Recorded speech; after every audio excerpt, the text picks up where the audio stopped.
Dans l'actualité également, ce bilan dramatique en Belgique, au moins 6 morts, 26 blessés dont 10 graves, vers Charleroi, non loin de la frontière française.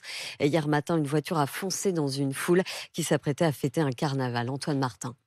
Une voiture lancée à toute allure sur une centaine de carnavaliers. Dans les rues de cette ville du sud de la Belgique, cet habitant encore vêtu de son costume est sous le choc. Ça devait être un jour de fête et c'est une tragédie. C'est une voiture qui est rentrée dans le cortège et on a vu des corps voler partout.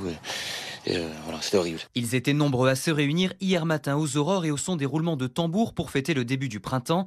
Mais tout a très vite basculé, raconte ce participant. On était contents, on entendait le tambour, on entendait la batterie. Et en une fraction de seconde, cette musique s'est transformée en cri avec une voiture qui n'a pas ralenti, j'ai à mon avis l'impression accéléré. C'était la joie et en une seconde, c'est passé au chaos complet, un chaos indescriptible. À bord du véhicule, 2 hommes inconnus des services de police et de justice belges. Christian Henry, procureur de Mons, détaille les dernières avancées de l'enquête. La piste terroriste, a priori, est écartée. Les 2 personnes dans la voiture, selon les premières explications, revenaient d'un dancing. Les 2 suspects ont été arrêtés, leur domicile perquisitionné. Les résultats de leurs analyses sanguines sont attendus aujourd'hui afin de savoir si les 2 trentenaires avaient consommé des produits stupéfiants.